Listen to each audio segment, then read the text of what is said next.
I get the honor of announcing one of our guests today, and for those of you who know me, I usually have pretty high energy, and I think I may have met my match. My man Shohan has endless energy, and it makes me a better person because I like to compete with Shohan. So, if you haven't met Shohan, he's one of the global sales leaders over at Square. He handles several different GTM motions, including the channel sales and enterprise sales. He's worked at Daily Pay prior to that, Earned Wage Access Company. He built the sales program early stages. And he's also worked in several industries, well-rounded skill set, including higher education, digital media, and human capital management, which sounds super exciting. He's going to talk to us today, not about Square, but his experience in helping build teams that work with channel partners in a way that's mutually beneficial for each other, a playbook that has been tried and proven, and we're excited to learn from him. I do think, as we've talked about earlier, leveraging our channel relationships and really leaning into those is a great way to really accelerate the business. So excited to learn from Shohan, and let's bring the man, the myth, the legend. Here we go.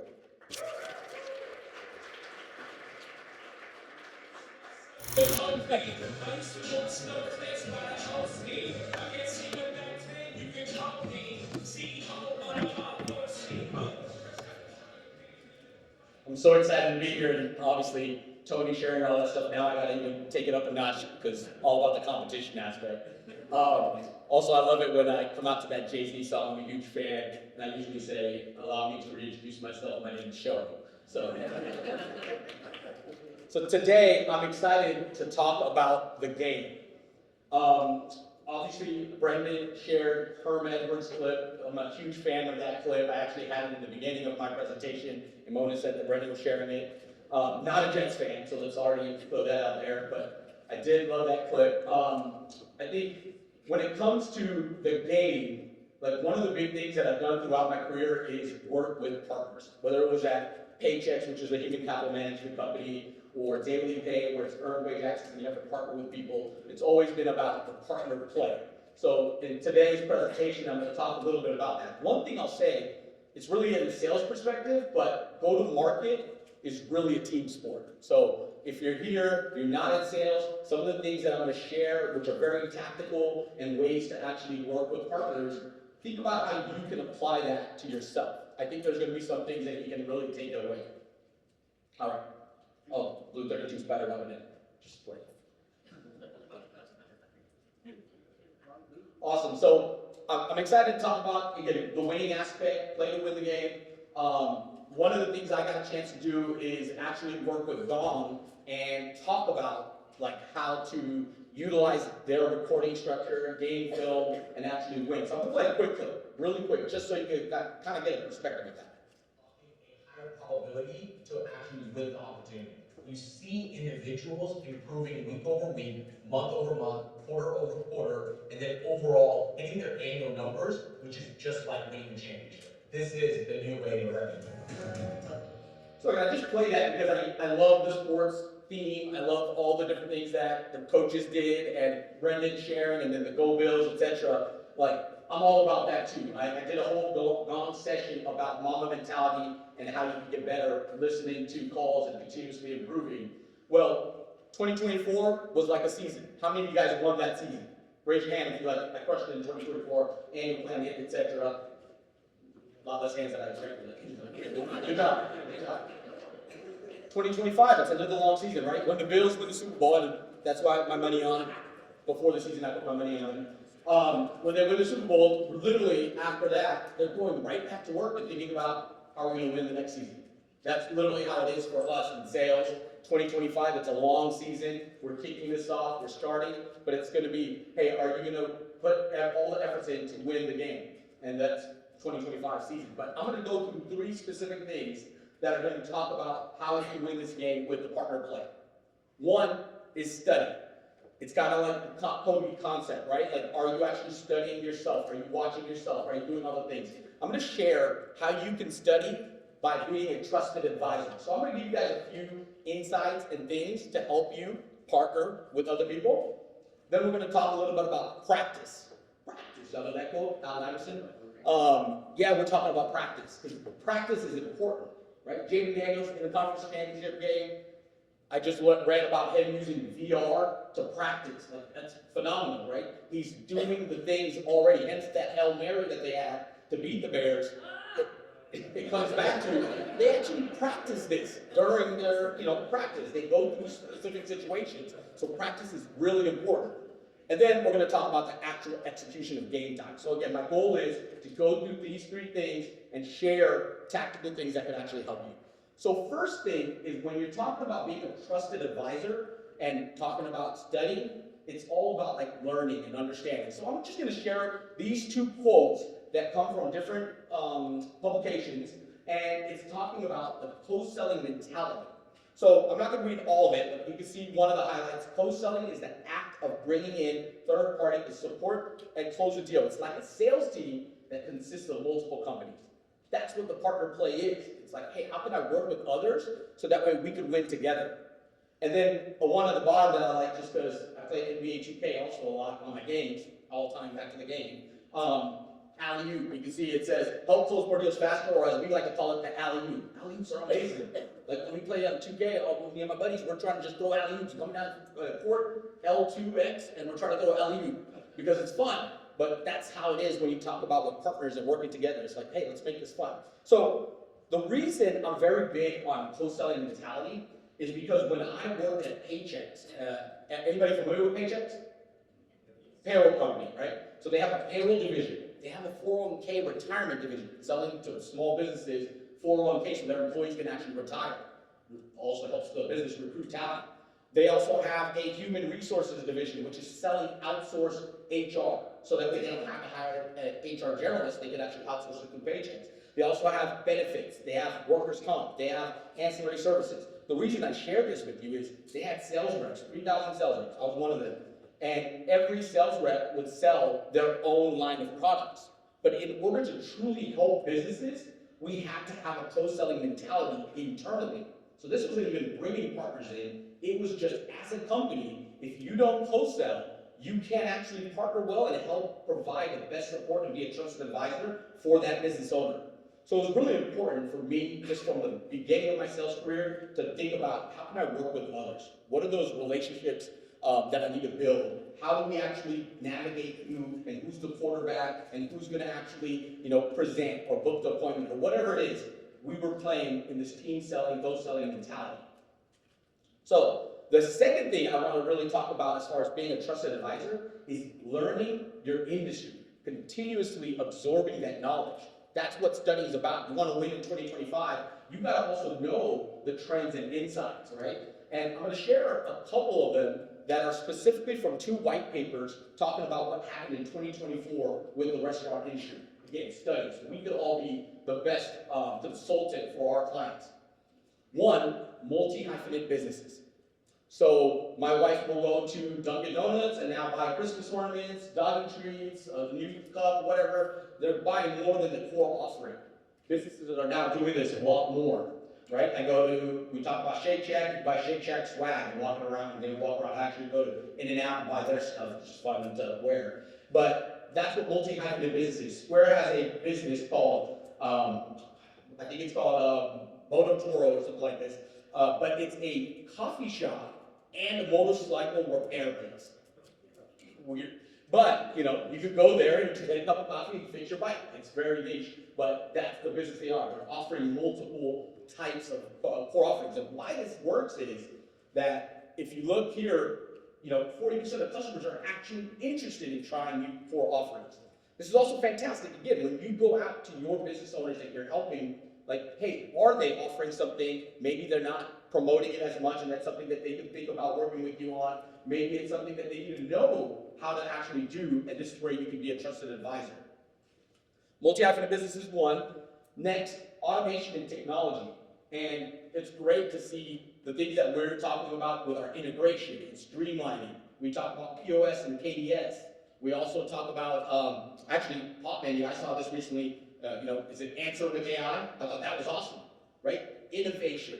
Restaurant owners I saw in the quote, it said 100% of restaurant owners want to innovate and get better with technology.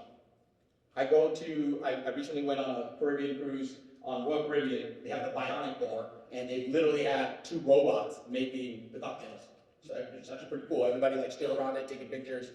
My wife this week, because she just shared when I had shared this stuff with her, she went to the Fine Grind Coffee Cafe in Little Falls, New Jersey. You can actually look this up on Google, look at there. They ordered a coffee, they sat down, she was just telling me, a little robot came up to them and said, hello, and here's your coffee, and literally they grabbed it off the robot.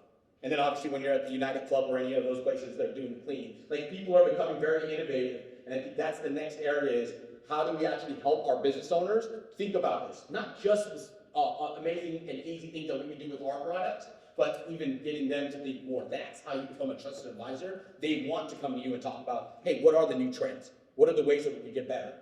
And then another trend, I kind of just put 2 of them together. One is off-premise sale, 2024, huge in takeout and delivery. I think you guys probably see that. My DoorDash account looks really bad because every night you're getting a midnight snack delivered for some reason. But that's what's happening now. Really post-pandemic, people are thinking about specifically takeout and delivery as a huge opportunity. And I know it ties into all the types of products and things that you guys want to do here with PopMenu. And then I have social here. I read there that most, I think it was like 99, actually it says it here, 99% of businesses, restaurant businesses, are actually using at least one form of social media. And I read in 2024, the usage of TikTok actually doubled. And I know that's relevant news right now with everything going on, but that's what's happening in our industry. So again, how are you studying this, being aware of how to be a great trusted advisor and truly help each other, especially even in the partner play. All right, so those are just some things to study, but I'm gonna go really into practice now. Again, I talked about Jay-Z, I really like Jay-Z. He has a documentary called Fade to Black, it came out a long time ago.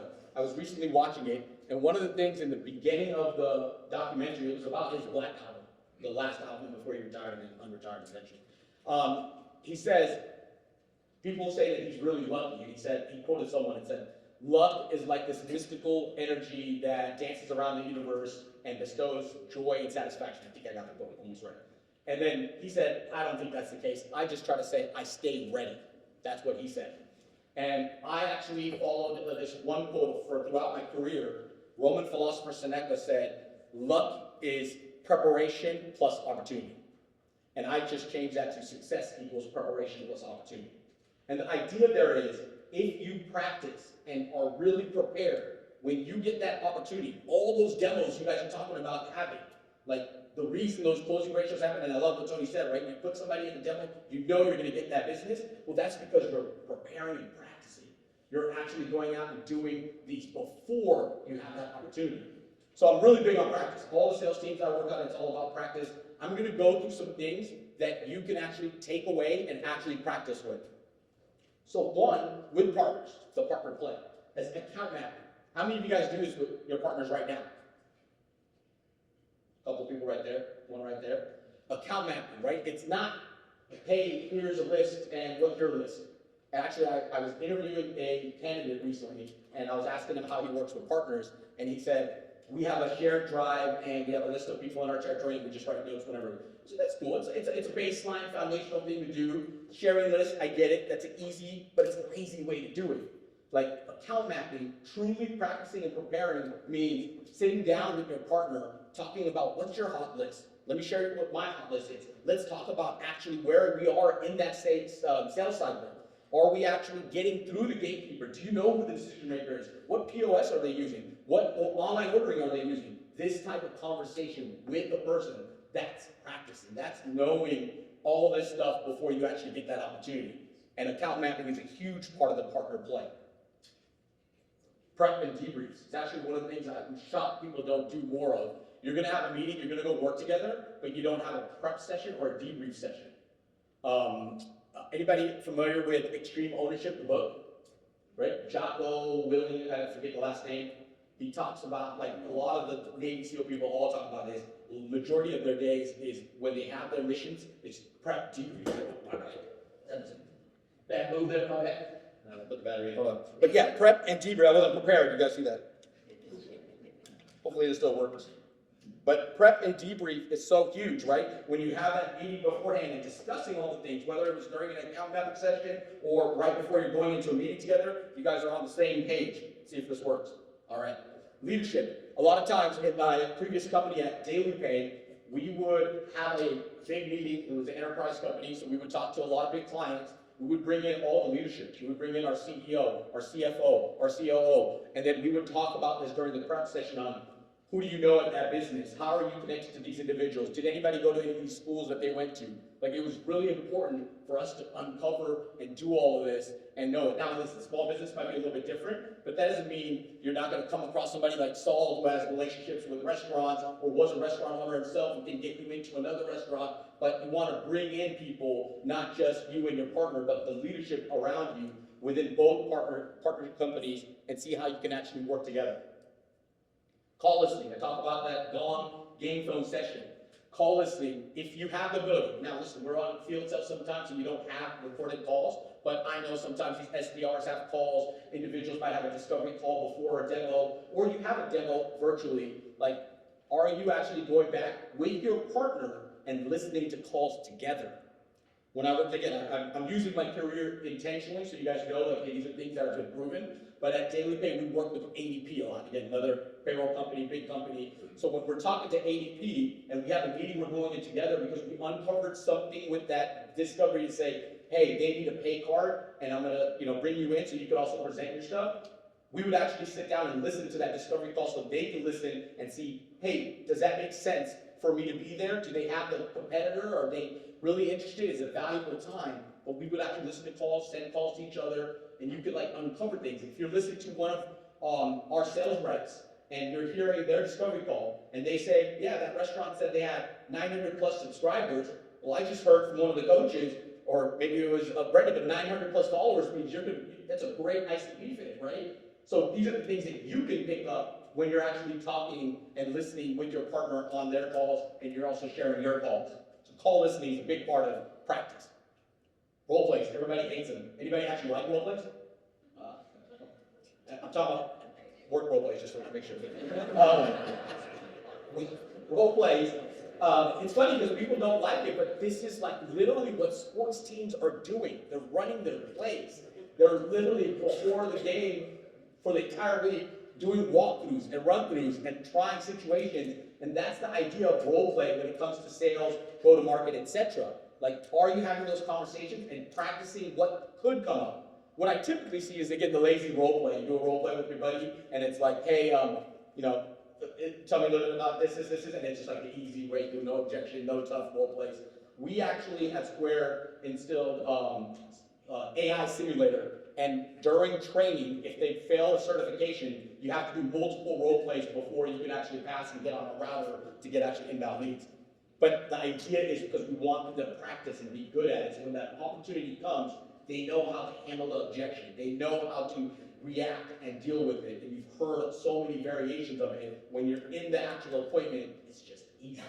That's what these sports teams are trying to do when they run plays. So role plays are a huge aspect of it. Last, and I think Saul had this on his slide a little bit, AM sessions, bringing in your AMs with your partners, talking about current clients, one, to see if you can upsell, cross-sell, get an opportunity to get a referral, but also hearing why they like the product, hearing why they chose this company. When you know more about your partners and understand their actual business owners they're working with, it'll help you know hey, how do I send that referral? Or how do I get that referral going back, bi-directional referrals, because you're learning about each other's customers.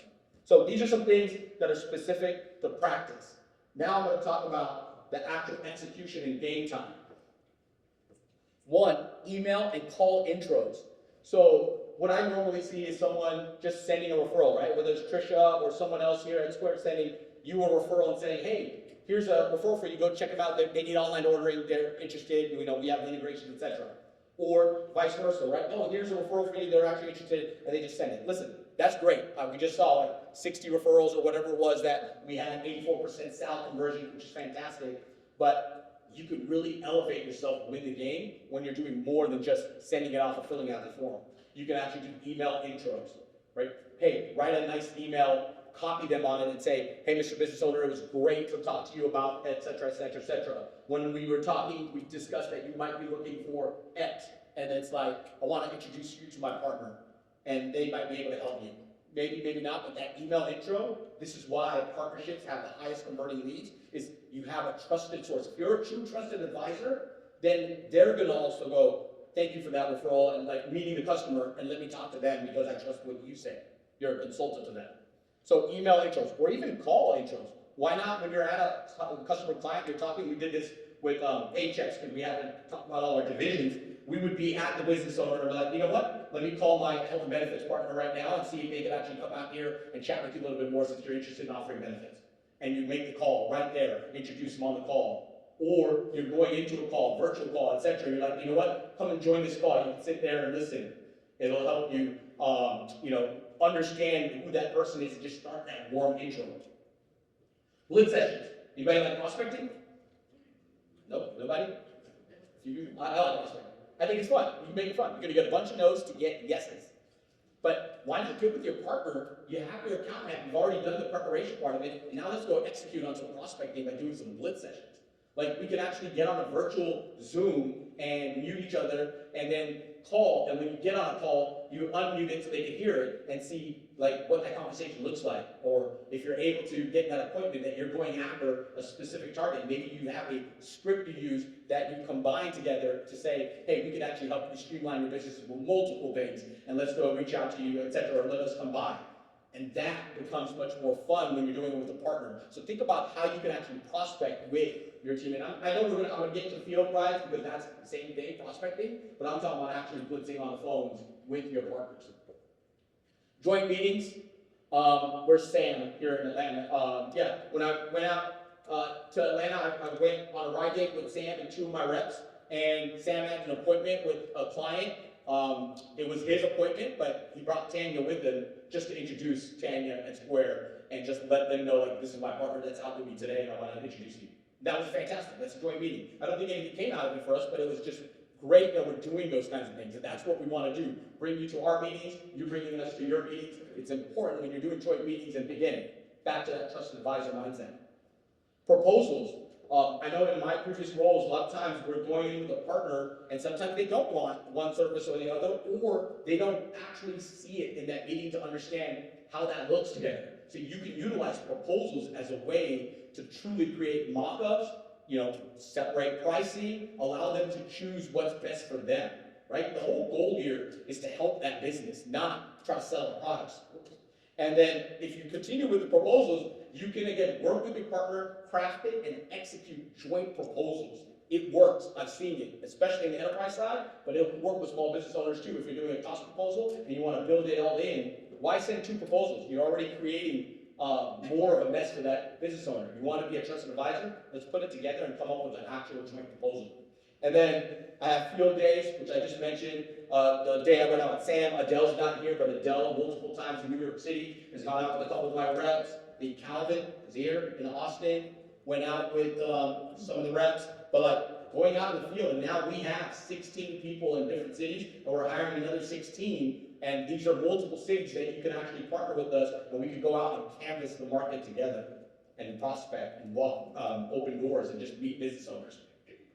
And then events. Done a fantastic job. Love it. Y'all, all the events y'all are going to. I took a picture of that, sent it to my marketing team. The marketing team already responded and said, a lot of overlap, but that's so many events. They're now going to go and do some research and see if there's other ways that we can be there. And then when we're there, doing things together so that way we can actually win business together or showcase our strength and partnership. When we go out to Cisco events, I love the PopMenu and Cisco booths together. It really helps us showcase that unified message to be trusted advisors. All right, I think in 2024, we had a fantastic year. I mean, you heard Saul talk about it, you heard Tony talk about it. I just want to show you that this is what execution looks like throughout the year, being at those Cisco events like that top left one, going out in the field. There's Adele with Kelly and Keeley. I see Calvin out there in the Austin one, just various things, even the New York City, having our teams together for a happy hour and just connecting and networking. I know that in Atlanta, you guys have actually come to our Atlanta office and talked to the BDR teams there. Tobias is here, one of the BDR leaders that was there during that time. I love all this, but I know that if we really focus on all these tactical partner plays, you can take this to the next level. And just hearing from your leaders, like this is a great opportunity to double down on the partner play. I'm gonna leave you guys with this. I still am stealing Brandon's thunder on the Herm Edwards clip, but I got one with a little bit more flair. So I just want to leave. If you don't like any of my content, hopefully you like this at least. Oh, I think you guys have to play this, right? They have a whole 4 minutes of it, but it has all these other coaches. But just thought that was a fun clip to leave with. So I think I have one last slide. If you got my presentation back.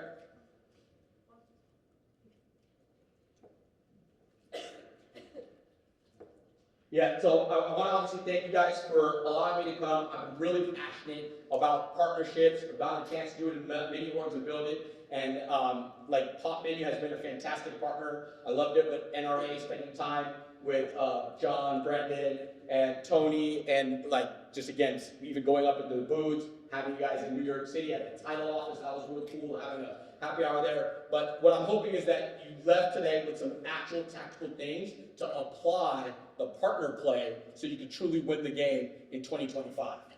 If you actually did feel like, hey, there's some good content here, etc., I do have this QR code that connects you with me on LinkedIn. I like to always share a lot of this stuff. I have a new Pay It Forward newsletter. The whole concept with is just to share my experiences through a video newsletter to give people things like this as far as content, knowledge, as well as books that I read, etc. But I think it's all about sharing these things so we can really grow.